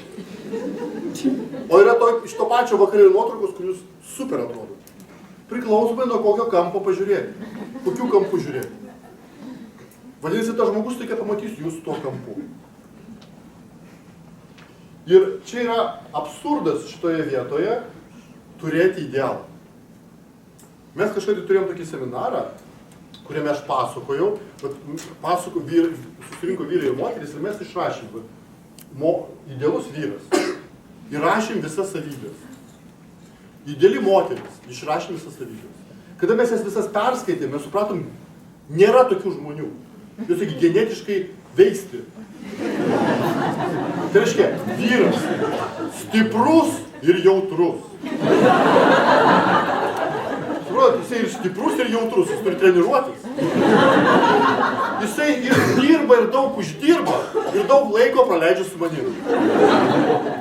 Lygiai pat moteris turi būti be galo seksuali, bet tik man. Suprantat, kaip jinai, jeigu jinai gražiai atrodo seksualiai, tai visiems jinai seksualiai. Ir kada jūs perskaitysit, jeigu jūs atsisėsit šiandien vakarė, surašysit savo idealaus, kas ieško dar. Surašykit savo idealaus savybės, perskaitykite ir galvokite. Ar jūs matėte tokį žmogų? Nėra tokio žmogaus. Net jeigu jūs įrasite, tai jis irgi ieškos idealo. Nebūtinai jūsų. Nes jis irgi žino, stiprus, jautrus, daug uždirba ir labai myli. Vadinasi, idealo ieškoti nesąmonė. Reikia ieškoti žmogaus. Tu gyveni su žmogumu, ne su idealu. Dėl to reikia ieškoti suderinamumo, o ne idealo. Vadinasi, jeigu mes turime, vadinasi, čia į tą iliuziją, aš kitaip pavadinsiu, kad turi patikti, turi visada patikti. Va to mes iš to žmogaus pasąmoningai reikalaujam, ypač vyrai iš moterų. Ir moteris iš vyrų taip. Tokiu būdu vargšas žmogus, ką jisai patiria, būdamas su manim. Jo pasąmonė patiria, jis gal nemato, jis mato fasadą, bet jisai mato pastovis priekaištus, neaišku dėl ko, nes jis to iš savęs nereikalauja tvarkos. Dėl to jis nesupranta, kodėl nepyksta, kai jis numetė kojines. Jis visą gyvenimą jas mėtė. Kodėl dabar jos blogai tos kojines? Gerai, aš galiu čia padėti, užsikiršau. Ne čia turi padėti, o ten ir visada. Vis nusivylė, o ir... Tiek vienas, tiek kitas. Po to vėl grįžta teigiamos emocijos, vėl sumažėja. Dėl to ir atsiranda tai, ką mes pamatėme, dėl ko yra va šitas. Dėl ko ta meilė sumažėja laimės jausmas. Visi pradeda mažėti dėl to, kad mes pradedam reikalauti, pradedam tikėtis, pradedam turėti idealus ir iš savęs, ir iš to žmogaus. Ir galiausiai viskas pasibaigia tokiu būdu. Toliau pas mus dažniau čia taip, pas kitus dar kitaip, bet kuriuo atveju mes kankiname kitą žmogų ir būtent tuo pačiu, ko kankinam save. Rimvydai, bet iš tikrųjų idealas tai yra noras būti geresniu. Taip, noras būti geresniu. Taip, bet tai dabar, tarkim, jeigu neturi idealų, tai reiškia, kad grįžtam į vidinį žmogų ir nesistengiam ten kažko geriau padaryti. Galim tą koją. Nu. Suprantat, o kaip buvo, ar mes norim būti geresni? Gerbėmiai, nieks nenori būti geresniu. Mes turim iliuziją, kad jeigu mes būsim geresni, mus mylės. Taip, dėl to, kad mes visi, bet ko mes iš tiesų norime? Mes visi iš tiesų norim būti savimi. Tai reiškia, nustot spausti iš savęs kažką, tai būti tuo, ko tu esi. Ir tai realizuoti, tai atskleidinėti ir taip toliau, kas buvo vaikystėje. Vaikystėje iš tavęs nesakė, būk geresnis. Aplenk Petro vaiką, greičiau pradėk vaikščioti. Niekam nebuvo svarbu, visi džiaugiasi, jisai vaikšto, jisai šneka. Bet tai, ko mes ieškome. Po to mes supratome, kad mano brolį, kuris yra protingesnis, myli labiau negu mane ir dėl to aš noriu būti geresnis. Visi, kurie norit būti geresniu, pakelkite rankas. Mažai, daug. Jūs tiesiog anksčiau ir vėliau nuvarysite save. Suprantate, jūs vis sieksite, reikalausite, dar ne pats geriausias. Dar ne pats geriausias. Jūs tiesiog bizūnėlių dažnai dirbate. O po to jūs toks geras pasidarot, kad nieks jau net nemato. Neįvertina jūsų gėrį. Tas labai faina, labai tęskite tai. Bet jeigu jūs pradėsite ieškoti ir suprasite, ko aš ieškau gyvenime aš ieškau vieno dalyko būti laimingu, suprasite, kad laimingesnis tu nepasidarysi, jeigu tu pasidarysi geresnis. O laimingu tu pasidarysi, nes laimė yra būsena. Dėl to, ar tu geresnis ar blogesnis, koks skirtumas? Visa esmė yra būsena, sutinkate? Visiškai nesvarbu, ar tu gerai elgiesi. Jeigu tu gerai elgiesi, ar tu laimingas nuo to pasidarai. Tai priklauso, jeigu aplinkiniai žmonės džiaugiasi, myli, rodo dėmesį, palaiko tave, tada tu laimingas. Bet ne dėl to, kad tu buvai, kad tu stengiasi. Vadinasi, mes turime grįžti. Pavyzdžiui, idealai, tai ne tik tai kalba apie gerumą, tai yra tam tikrų, tu savo projektuosi, nori kažką pasiekti. Tai yra iš tikrųjų tam tikras stimulas važiuoti į priekį. Taip. Nes, pavyzdžiui, tarkim, kad į karjeros prasme, tu suspėlioji tam tavo projekciją, kad tu ten nori, nežinau, tam tikrą prasme pareigos, atlyginimas, visiškai teisingai. Nobelio premija, bet kas. Taip. Ir tai yra, jeigu tu neturėsi to tikslo, tai tas nebus labai. Aš su jumis absoliučiai sutinku, jo. Labai sutinku dėl to, kad tai, kada jūs kalbate, ir tai labai veikia, kada mes kalbam apie veiklą, apie socialinį gyvenimą ir taip toliau. Bet jūs turite suprasti, kad tas, kas veikia socialiniam gyvenime, absoliučiai neveikia santykiuose. Jeigu jūs galite su šaukštu valgyti sriubą, tai nereiškia, kad jūs su juo galite efektyviai kasti sniegą. Dėl to tai yra labai gerai socialiniam gyvenime, bet asmeniniam gyvenime, bet tam, kad būti laimingų socialiniam gyvenime, taip galbūt reikia kažko pasiekti, okei. Bet tam, kad būti laimingų asmeniniam gyvenime, mesgi supratom, kad mums nereikia pasiekti. Bet ir gali tą visai atriboti, nes tavo kalba apie jūs savo tas žmogus, kuris turi savo tuos pačius idealus, reikalavimus savo. Jisai yra ir asmeniniam gyvenime, ir tam socialiniam gyvenime, jisai yra vienas. Ir to arba tą turi atskirti. Vadinasi, tam, kad tą padaryti žingsnį, nes aš anksčiau labai daug paskaitų apie tai šnekėjau, tu turi atskirti savo gyvenimą bent jau į dvi dalis. Yra vienas, tai yra viešas gyvenimas. Ir tai yra privatus. Privatus. Ir viešam gyvenime tu turi tikrai būti geresnis, efektyvesnis ir taip toliau. Viskas, aš su visko sutinku. Bet privačiam gyvenime neturi būti geresnis, turi būti savimi. Suprantat? Čia yra du skirtingi būdai būti laimingi. Bet reikia atskirti, nes jeigu jūs neatskirsite, tikrai tai bus neįmanoma. Vadinasi, kada jūs... Aš ne tik sakau, kad aš jau taip daug metų gyvenu ir žmonės, kurie lanko mokymus, irgi apie tai anksčiau girdėjo, jie taip gyvena. Tai tikrai tai yra vienintelė išeitis. Nes jeigu jūs neatskiriat to, tai jūs esate kažkur nelaimingi. Arba jums čia sekasi, čia sekasi ir tada čia tikrai bus blogai. Arba jūs privatų gyvenimą nunešate į socialinį gyvenimą ir tada pradedat čia būti savimi. Irgi blogai. Bet aš kaip pasakojau, negali būti, jeigu man skauda kairė ranka, o kitur neskauda, aš nesu laimingas. Taip ir čia turi būti laimingas ir čia turi būti laimingas. Jeigu tu čia būsi be galo laimingas ir turėsi be galo daug pinigų, automatiškai nepasidarysi čia laimingas. Jeigu jūs to netikit, pabandykit tai padaryti. O jeigu ne, pažiūrėkit serialą Turtingiai irgi verkia. Ir verkia dėl tų pačių dalykų, kaip ir biedni. Dėl santykių, dėl sveikatos ir dėl to, kad sunku būti su savimi. Suprantat, čia yra tas pats. Čia yra atskira tema, pas mane buvo atskiros temos, apie tai išpasakoju, jūs galite internete, YouTube pažiūrėti, ten yra tas video, kuris apie tai pasakoja. Žygiuojam toliau, okei? Taip. Išeitis. Vat kokia išeitis? Kas žino? Ką daryti? Bet dabar mes apie tai žinome labai daug visokių teisingų dalykų. Mes visi žinom, kad reikia mylėti save, jau vis žinome. Reikia mylėti kitą. Mes žinome, kas daugiau knygų skaitė, žino visokiausius būdus, kaip ten medituoti, levituoti. Bet,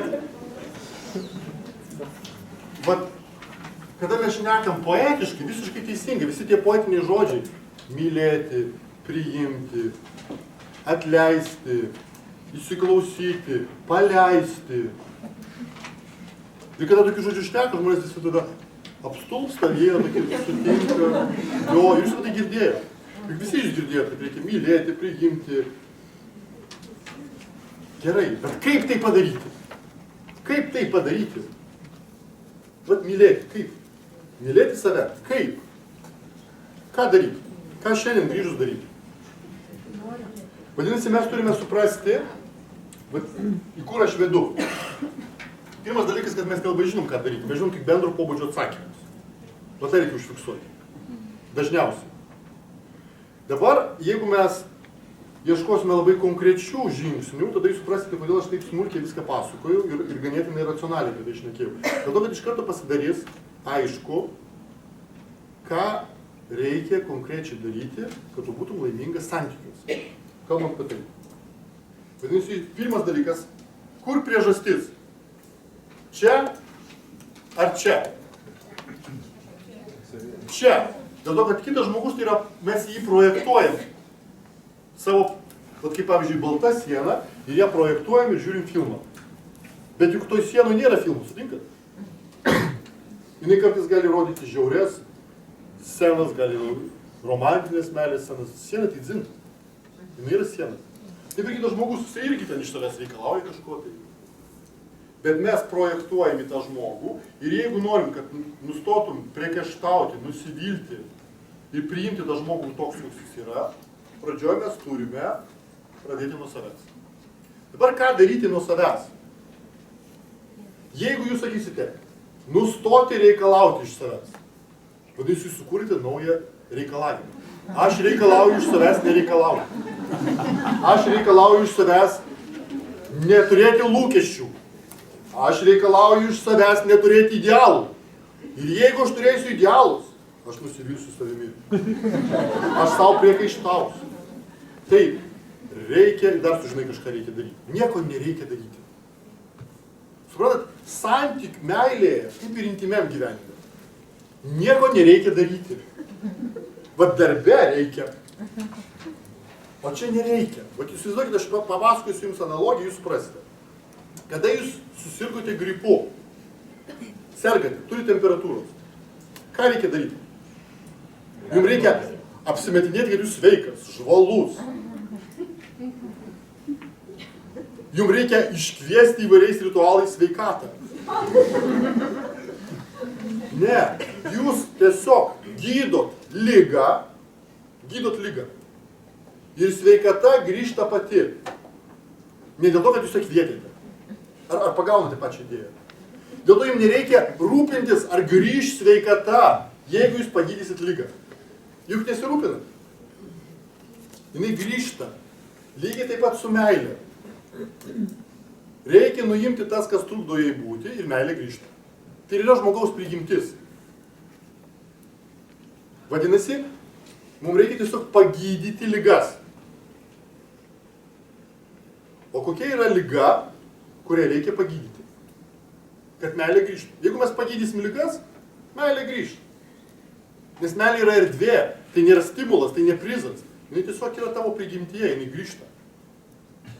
Vadinasi, liga yra tai, kad aš save pats baudžiu, plaku bizūnėliu, iš savęs reikalauju, tikiuosi. Aš neleidžiu savo būti laimingu. Dėl to, kad man atrodo, kad tam, kad būti laimingu, aš turiu būti kažkoks. Aš kažką tai turiu daryti.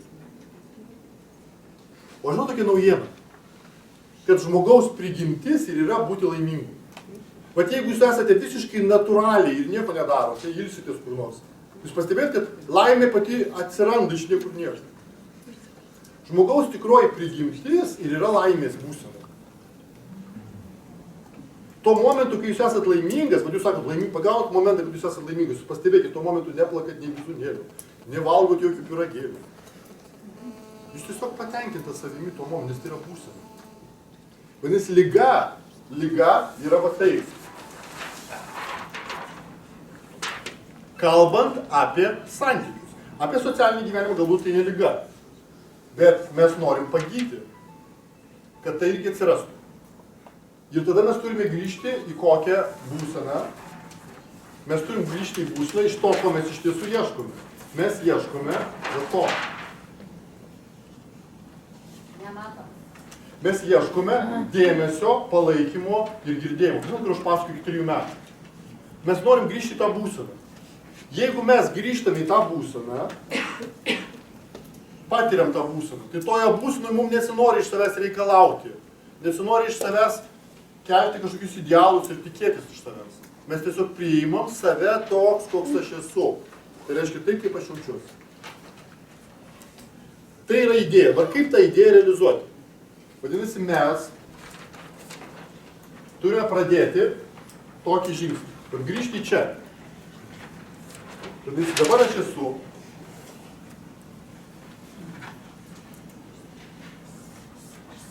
Ir mano užprogramuotas protas, jisai toliau iš manęs reikalauja, tikisi ir kelia idealus. Paliekam jį. Kitą dalį savęs aktyvuojame ir pradedame mokintis. O tai reiškia mokintis mylėti save. Tai reiškia, kad tu turi priimti save. Ne su sąlyga priimi, o tiesiog priimti be sąlygų. Suprantat? Vat jūs sėdite vienas su savim ir be jokių sąlygų priimate save.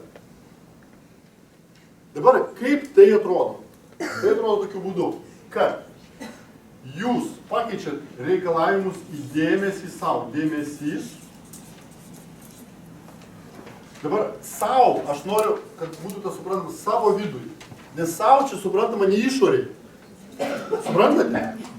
O savo vidui, kaip aš jaučiuosi, kas su manim vyksta, kokia pas mane nuotaika, kokie mano tikrieji norai, ko aš iš tiesų noriu. Vat aš gyvenu su šitu žmogum, ko aš iš tiesų noriu. Vat aš vaikštau į tą darbą, ko aš iš tiesų noriu. Kas iš tiesų man svarbu, man svarbu, o ne mano draugui taip atrodo. Vadinasi, dėmesys savo vidui tai yra taip. Dėmesys savo vidui. Tai reiškia, jūs pradedat rasti, jeigu jūs domite save. Jūs turite nukreipti dėmesį į save. Kada jūs pastebėjote, kad mes labai dažnai ekstravertuojamės ir visas dėmesys į darbus, reikalus, problemas. Ką kalba apie mane siena? Facebookas, jo? Mums nelabai svarbu, kaip mes iš tiesų jaučiamės. Mes išauginti tų idealų, kad reikia dėl kitų aukotis ir taip toliau, mes nustojam girdėti save. Mes nekreipiam dėmesio į save. Jeigu mes nekreipiam, kaip sužinoti, ar jūs kreipia dėmesį ar nekreipia? Jeigu jūs kreipia dėmesį į save ilgesnį laiką, jūs žinot savo tikrosius norus. Jūs žinot savo paskirtį gyvenime. Jūs turite perteklių energijos. Jums nesudėtinga būtų sakyti, ko jūs atėjote iš tą paskirtį. Jums būtų nesudėtinga atsakyti, kodėl jūs esate su tuo žmogu. Iš tiesų. Dėl to, kad jeigu tu kreipi dėmesį ir vis domiesi, kas vyksta tavo viduje, galiausiai tu pradedi pažinti save. Ne kriterijum gerai, blogai, o ko aš noriu, nes tikrieji norai. kaip pavyzdys bus, jo? Vertybės, mano, nežinau, duotybės, talentai,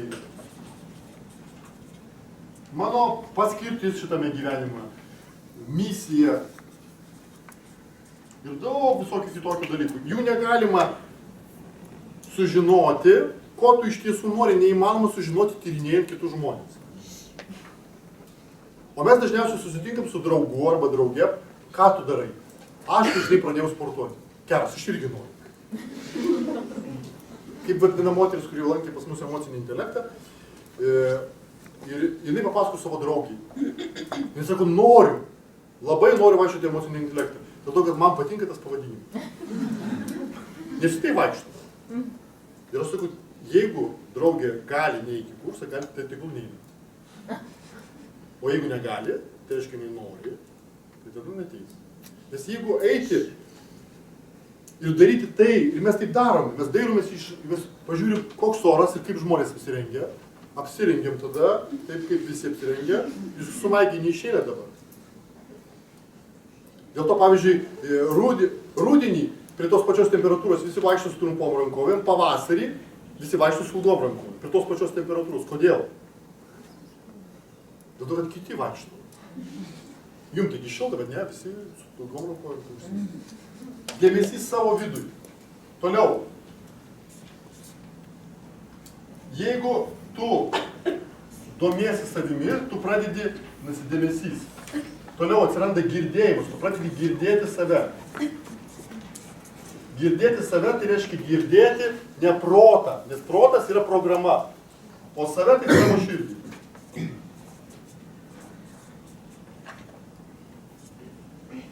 Girdėti savo širdį, tu pradedi ją girdėti ir tavo širdis pradeda tave vesti visiškai kitur negu veda protas. Jis veda ten, kur tu esi laimingas. Jeigu tu klausai savo proto, koks jis būtų rafinuotas, jisai visada tave nuves į maksimą. Tu visada atsidursi prie eilės, kurioje visi ten eina. Nes jis yra užprogramuotas judėti, nes mes visi pastebėjom ryte, visi kažkur išeina. Visi išeina į darbą. Vakare visi grįžta namo. Dėl to, kad protas yra užprogramuotas. Eiti ten, kur eiti. Neiti ten, kur neiti. O jeigu jūs eisite širdins, kur jūs veda, jūs atsidursite toje vietoje, kurioje tu esi laimingas. Nes jeigu tu pradedi girdėti savo širdį, tu pradedi girdėti save. Ir jeigu tu girdi savo širdį ir tu pradedi palaikyti, tai reiškia tiki tuo, ką tu girdi. Suprantat? Atsiranda palaikymas. Palaikymas tai reiškia, aš esu nuoširdus su savimi. Pradžiai su savimi. Tai reiškia, kad aš savo sakau, nenoriu siekti tos karjeros. Nenoriu. Taip, tėvai norėjo, bet aš nenoriu. Ko aš noriu? Ir klausai savęs, domiesi savimi. Klausai, domiesi, vieną dieną supranti. Aš noriu vaikų. Ir viskas. Ir tu palaikai save. Sakai, šaunuolis, aš tave palaikau. O neini ir klausi, ką tu, draugė, apie tai galvoji. Nesąmonė, tu pažiūrėjai. Aš tavo vietą. Tada tu labai daug sužinai apie tą draugą, ne apie save. Ką jis tavo vietų daryti?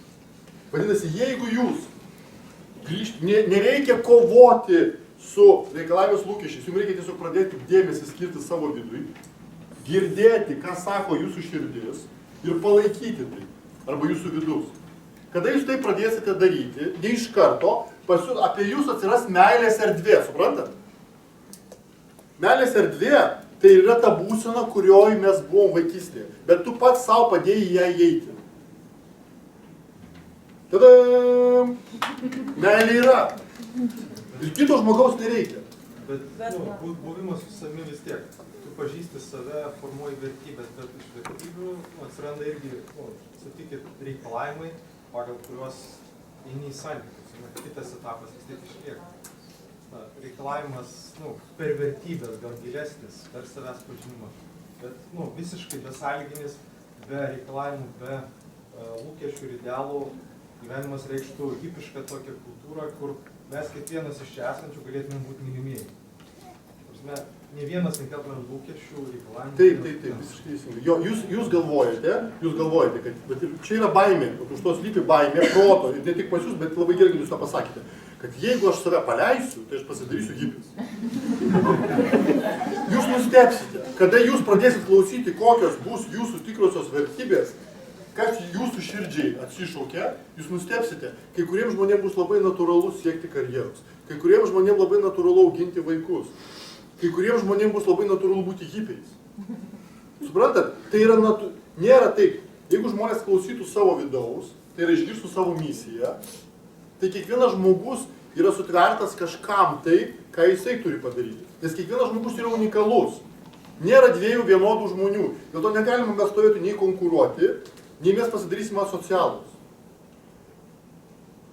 Tu pasidarysi dar efektyvesnis, nes tu tik pradėsi daryti tai, ką tu iš tiesų nori daryti, o ne tai, ko iš tavęs reikalauja. Tu pradėsi rinktis tas vertybės, kurios tau vertingos. Ir tu būsi laisvas, nes tau nereikės apgaudinėti. Tu supranti, kad tau žvejyba svarbiau negu šeima. Bet dabar tu žinai, kad taip yra ir tu tiesiog eini žvejoti, o po to eini į šeimą. Ir tu žmonai paaiškini, supranti žmoną? Pirmu numeriu žvejyba, antru numeriu žmona. Jeigu nori su manim gyventi, prašau. Aš to. Kaip? Ne, aš tiesiog pasiūlymą, tai nėra, tiesiog jeigu tu nori gyventi, aš esu toks. Kaip ta gyvatė, kuri kanda. Aš tokia? Nes jūs vis tiek, jūs negalite, net jeigu pas jūs vertybė, pavyzdžiui, pas jūs iš tiesų yra vertybė būti hipiu, tai jinai vis tiek jūs pramuša. Jeigu iš tiesų tokia vertybė yra. Jūs kažkokiu momentu siekit ir nusivilėt ir galvojat, ne ten nejau. Ir anksčiau ir vėliau jūs mesit ir grįšit, nes ta vertybė yra. Tai jeigu žmonių yra skirtingas partneris, yra suvokimas apie laimę, tarkim, man laimę teikia tos sutvarkytos kojės, o jam neteikia, tai mums ką tada daryti? Ne, laimės neteikia kojės. Kojės, vaikai, moters įsakymai, jai teikia vaikai, jam vaikai neteikia. Tai čia jau viskas. Vat jūs vėl mąstote proto, ne vaikai, vat tu pasidarai laimingas, ne dėl to, kad iš tavęs nieks nereikalauja tvarkytis kojų. Tu tiesiog grįžai į būseną, kurioj tu esi laimingas. Žiūrėk, tu esi laimingas ne dėl to, kad yra vaikai, ne dėl to, kad yra kažkoks žmogus, nėra jokių sąlygų būti laimingu. Laimė yra būsena. Jinai atsiranda, kaip ir sveikata atsiranda dėl to, kad jūs pagijote ir paskui atsiranda sveikata. Jeigu žmogus nustoja save pliekti, jisai pasidaro, tai yra jam grįžta natūrali būsena, kur yra laimės būsena. Dabar žiūrėk, aš tuoj papasakosiu viską. Mes tada, kaip atrodo, kada jūs grįžtate, tada jūs pradedate bendrauti su kitu žmogum. Okei. Tada mes nekalbam apie socialinį gyvenimą, mes kalbam apie santykius. Klausimas. Tu dabar esi pats meilės erdvėje. Tai reiškia, tu iš savęs nereikalauji, nieko iš tavęs nesitiki, nes tu esi tas, kas tu esi. Tu klausydamas save pažinai ir supratai. Tu žinai, tokie žmonės kaip taisyklė, jie jaučia, žino savo gyvenimo misiją ir taip gyvena. Jie tai nereiškia, kad jie užstrigo kažkokioj savybėje, jie nuolatos auga. Nes kiekvieno žmogaus prigimtyje yra stimulas augti. Dėl to jie auga, keičiasi, bet taip, kaip jie nori keistis. Žiūrėk. Dabar klausimas, ar tu gali iš to žmogaus, tu eini su to žmogum, būti kartu? Ar tu gali iš jo reikalauti meilės? Ar įmanoma? Nes tu esi meilė, tu supranti, kad neįmanoma reikalauti meilės. Žinot, Briusas Visagalis, komedija su Jim Carrey, kada jam perdavė Dievo įgaliojimus. Vienintelė sąlyga, ko Dievas negali reikalauti, kad jį mylėtų. Ir taip yra. Nes jeigu tu reikalausi iš to žmogaus, kad mylėti, vadinasi, vėl viskas sugrius. Tada tu pradėsi, tu iš jo reikalauji, tada iš savęs reikalauji ir prasideda. Aš nusileidau dėl kojinių, tada tu nusileisi dėl vaikų. Ir mes vėl grįžom. Vadinasi, žiūrėkit, kas vyksta. Kaip yra, tu negali, jeigu tu myli, tada tu, tai yra kitas žmogus, kuris gyvena taip, kaip gyvena. Ir jeigu tu pasirinkai būti su to žmogum, tai tu su juo pasirinkai tik dėl to, kad tai yra kitas žmogus ir tu nori su juo būti, nes tu jį pasirinkai, tu myli jį, tu esi su juo. Sutinka? Tokia sąlyga. Niekas tavęs nevertė būti su to žmogu. Tu pasirinkai. Net jeigu tau atrodo, kad verti. Tada tu labai lengvai, nes jeigu tu turi meilę, tai šitą vietą tai nėra egoizmas. Kaunė sako, tu egoistas, kaip tu gali mylėti. Ne. Tu turi tokį perteklių to džiaugsmo, kad tu pradedi dalintis. Bet kada tu neturi, tada tu prašai. Kada tu susitinki su to žmogum, kad dalintis meilę. Tai reiškia dalintis tą būseną. Tai reiškia, kad tu apie jį sukuri labai lengvai, nes meilės erdvė. Nes tu pats esi meilės erdvėje, tu iš savęs nereikalauji santykius. Nesitiki, o tu skiri dėmesį savo, palaikai save ir girdi. Tokiu būdu tu to ir daliniesi. Tai reiškia, tu girdi, domiesi to žmogų. Suprantat? Ne už kažką tai, o tiesiog tau įsidomu. Toliau, tu, jeigu tai yra tas žmogus, kuriuo tu jį palaikai, tu jį priimi, nes tai yra kitas žmogus, tu save priimi, tai kaip tu gali nepriimti kito žmogaus, sutinka? Tu priimi. Priimi. Tai reiškia palaikai. Ir jeigu tu domiesi ir priimi ir palaikai, tai tas žmogus būtinai jaučiasi girdimas. Sutinka? Vadinasi, tu duodi, tai kad tu girdi tą žmogų. Girdi. Nesupranti, nes kito žmogus neįmanoma suprasti. Čia ne matematinė lygtis, kur galima suprasti. Žmogų kitą galima girdėti. Tu gali girdėti, bet gali nesuprasti, kodėl jis mėto tos skonis. Bet tu girdi, kad jam tai yra svarbu. Čia toks gyvenimo stilius. Skonės turi būti ten, kurios spontaniškai atsiduria. Tokia yra gyvenimo filosofija. Skonės turi būti laisvos. Kaip ir aš. Dėl to jis nevaržo kojinių. Ir jeigu tu nesutinki su to, nes tu susirinki savo kojinius. Bet tu priimi laisvę jo kojinių. Tu toleruoji, tu girdi tą žmogų. Ir tau labai lengva padaryti to, kad tu iš savęs to nereikalauji, suprantat? Čia nėra žaidimo. Tai reiškia, tą žmogų mes, būdami šalia to žmogus, mes patalpiname į tą meilės erdvę, kuris buvo vaikystėje, suprantat? Ir šalia mylinčio žmogaus, kuris taip myli, tu pradedi jaustis rojuje. Pagaunat idėją?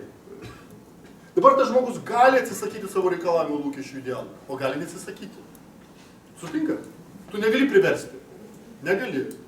Bet tu gali sudaryti sąlygas ir tas žmogus gali pasijausti, kad kaip gera ir faina. Aš tarsi vaikystėje vėl grįžtu į tą būseną. Pas kiekvieną iš mūsų natūraliai, kada tu papuoli tokią erdvę, šalia mylinčio taip žmogaus, pas tave pradeda pakilti iš tavo pasąmonės prisiminimai tos laimės būsenos. Tu staiga atsipalaiduoji, tu staiga būni šalia savęs savimi. Staiga tau pradeda suprasti, tiesiog tu grįžti tarsi į rojų. Ir ne už kažką tai, suprantat, tas žmogus nereikalauja nieko. Tiesiog tu būni su tuo žmogum. Vadinasi, tu sudarai tas sąlygas tam žmogui irgi ne mane mylėti, o save mylėti, suprantat? Vadinasi, tu neverti to žmogaus tokiu būdu mylėti tave. Tu padedi žmogui mylėti save. Ir jeigu tas žmogus mylės save, kaip ir tu, jis natūraliai pradės mylėti tave. Pagaunat idėją. Vadinasi, tas žmogus tai ir yra, tu daliniesi meilę su tuo žmogum. Tai reiškia, tu sukuri tą erdvę, kaip mama, kuri mums sukūrė dėmesį, palaikymą ir jinai tikėjusi, ir viskas, ir mes augome tame. Mama nereikėjo mūsų tempti, kad mes išaugtume. Jinai tiesiog domėjosi, priėmė ir girdėjo ir mes augome. Vadinasi, jeigu jūs mylite kitą žmogų ir norite padėti tam žmogui, būkite savimi. Bet po to, šitas žmogus daugiau nieko nedaro, jis tik būna savimi, jis sukuria tą erdvę ir tas žmogus, būnant šalia jo, pradeda priimti save. Aišku, pradžioje galbūt jam pradeda plaukti visokie nepriėmimai, pradeda visokie matyti šešėlį ir taip toliau. Toks kelias meilės. Bet jeigu žmogus nusprendžia, okei, man labai svarbu būti su šitu žmogum, šitas žmogus turi priimti sprendimą, kad jisai nori ne mane mylėti, o save. Tada su juo vyksta dvasinė transformacija, jo širdis atsidaro. Tai reiškia, kad jisai pradeda, kaip ir tu, va šitoj serijai. Pradeda iš tiesų domėtis, o ko iš tiesų jisai nori. pradeda domėtis, ką sako jo širdis. Ir pradeda save palaikyti tame, kame jis yra. Tas vyksta natūraliai. Suprantate, čia yra toks misterija, niekas nežino, kodėl tai vyksta. Tai yra perdavimas meilės tam žmogui. Žmogus pradeda priimti save, jis atsipalaiduoja savyje. Kada jis atsipalaiduoja, pas jis taiga pradeda grįžinėti jo rojaus jausmas, kuris jame buvo. Jisai pradeda pasveikti, suprantate? Jisai pasveiksta, tai reiškia, išnyksta bizūno plakimas. Jis nustoja, jis padeda bizūną ir neplaka savęs. Jis nustoja ant savęs varyti, jis nustoja ant savęs pykti, jis nustoja savęs nepriimti. Kaip galima savęs pykti? Absurdas. Jis pradeda priimti. Jis turi vis labiau atsipalaiduoti. Ir laimės jausmas natūraliai grįžta. Galima įvadinti meilę, galima įvadinti nušvietimu, galima įvadinti šviesą. Kaip nori, taip vadinkit. Tai yra abstrakcija, tai yra išgyvenimas. Ir tada tas žmogus irgi pradeda sukurti erdvę aplinkui save meilės. Ir mes tada dviese, pora pradeda gyventi vienoje meilės erdvėje. Meilė nustoja būti stimulas, mes pradedam gyventi va toje erdvėje, kur mes niekados aš nevarau ant savęs. Ir niekados nevarau ant kito žmogaus. Aš niekados nepriekaištauju ir nepykstu ant savęs. Ir nepriekaištauju ir nepykstu ant kito žmogaus. Aš visada leidžiu būti savo savimi. Ir tokiu būdu leidžiu žmogui būti savimi. Atsiranda meilės erdvėje ir toje meilės erdvėje mes mokinamės gyventi kartu tame.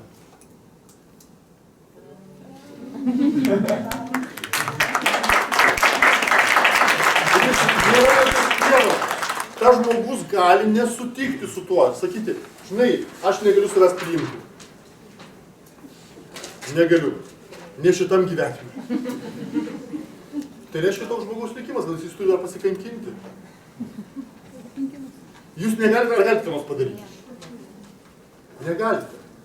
O jeigu jūs aukositės ir krisite po kojom, pavirsite kilimėlių ir taip toliau, ar tai padės? Ne, nes tai yra reikalavimai. O kur ta riba? Kur ta riba? Tu nesiaukoji ir tu supranta, kad tavęs negali priimti. Tai va čia ir riba, kurią, suprantat, jas neįmanoma sakyti, riba, kurią tu jauti, kad tu esi auka ir priklausoma, ir tu esi laisva,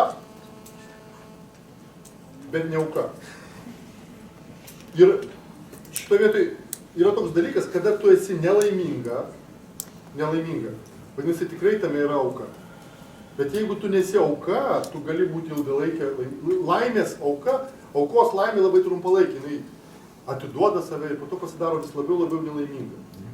Nes jinai pradeda matyti, kad aš tai aukoju save, bet jisai atgal nieko negauna. Suons labai pavojinga laikyti žmogus dėl tavęs aukojasi.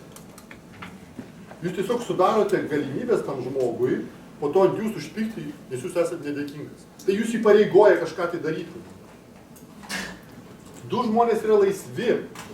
Ir šiuo atveju, jie yra ir laisvi, ir kartu. Vat kam bus įdomu, kaip toliau gyvena, kaip suderinti tą laisvę, tos poreikius, aš pasakosiu vasario mėnesį. Bus dar viena pas mus paskaita. Gita, kur? Kada? 11. Jo. Vat informaciją puslapį rasite emocinis-intelektas.lt. Tai aš dabar noriu apibendrinti išvadas. Jo? Išvados 3 tipam žmonių. Vieni, kurie mėgsta ne, kiti, kurie mėgsta taip, ir tretiem žmonėm, kurie turi humoro jausmą. Nes 3 išvados apie tai, ką aš pasakoju visą tą laiką. Tiems, kurie ne. Tai yra valingi, kryptingi ir mokantis kovoti su kliūtimis. Kitas žmogus yra veidrodis, kuriame aš matau save. Vadinasi, kada žmogus mokosi šokti baleto, jam reikalingas veidrodis, sutinkat? Nes jeigu nėra veidrodžio ir tu keli koją ir tau atrodo, kad tai gražu, tu po to gali nustebti, kad tai negražu, nes tu nematai niekados iš šalies. Kada yra veidrodis, tu iš karto matai, kad tai negražu. Ir jeigu tu tobulėjai šokti baletą, tada tau veidrodis labai reikalingas. Jeigu tu nenori tobulėti, o tu nori būti geriausias šokėjas, bet nenori tobulėti, tave veidrodis nervina. Sutinkat? Vadinasi, jeigu jūs tobulėjate meilėje, norite tobulėti, Bet jūs išgirdot šitam seminarį, kad galima augti, vadinasi, kitas žmogus puikiausia pagalba jums. Kai tik netobulėjate, iš karto ant jo matote. Vadinasi, pagalba yra visada šalia. Mokytis jau yra. Jūsų mylimasis. Vadinasi, jeigu aš save kontroliuoju, tai kontroliuoju ir kitą. Ir jisai mane kontroliuoja. Vadinasi, jeigu tau atrodo, kad tave kontroliuoja vyras, tai tik reiškia, kad tu save kontroliuoji. Jeigu aš savęs nepriimu, tai nepriimsiu ir kito. Ir kitas manęs nepriims. Vadinasi, jeigu tau atrodo, kad nepriimat manęs, tai įlo, kad tu pats nepriims. Jeigu aš nelaimingas su savimi, tai kitas žmogus nepadarys manęs laimingu ilgam. Tai reiškia, kad jeigu aš nelaimingas su savimi, tai kada žiūri kitą žmogų, man atrodo, kad tas žmogus niekšas vis trukdo man būti laimingu. Juk trukdo, jo? Vyrui žmona trukdo dirbti ir atsiduoti darbui ir žvejybai. Moteriai būti laimingų santykiui trukdo vyras, nes jisai niekšas, nerodo meilės, jisai jau neparodė, kad myli. Bet iš tiesų jisai stengiasi kaip gali. Iš visų jėgų. Bet jeigu tau taip atrodo, kad kitas žmogus trukdo tau būti laimingu, tai dėl to, kad tas žmogus veidrodis, jis tau rodo, kad tu nemoki būti laimingus. Nes čia yra tos išvados, apie ką aš pasakojau. Toliau. Tie, kurie mėgsta taip. Nes meilė yra pamoka, kuri mokina būti laimingiems kartu. Tai reiškia, jeigu aš priimu save tokį, koks aš esu, aš galiu priimti kito žmogaus unikalumą. Nes taip aš noriu priimti save. Jeigu aš išmokstu girdėti savo širdį, tai aš išmokstu girdėti savo mylimą. Taip aš noriu išgirsti savo širdį. Čia tam tikriem žmonėm, jo? Jeigu aš išmokstu būti laimingu su savimi, tai aš galiu būti laimingas su kitu žmogu. Vadinasi, aš nesu egoistas, kad aš mokinuosi, tobulėju, kaip tapti laimingas. Visi čia yra tai, apie ką aš pasakoju. Ir paskutinis, reikia pakeisti motivaciją. Motivacija, kurios mes ieškome, kada mes ieškome kito žmogaus. Noriu būti su kažkuo, kas padarys mane laimingą. Taip? Sutinkat? Visi tai neteisinga motivacija. Iš jos reikia išbraukti su. Ir tada jūs gausite teisingą motivaciją. Teisinga motivacija tokia. Noriu būti kažkuo, kas padarys mane laimingą. Tai reiškia, aš kažkuo tai turiu tapti, kad aš būčiau laimingas ir tada aš dalinsiuosi su kitu žmogu. Tada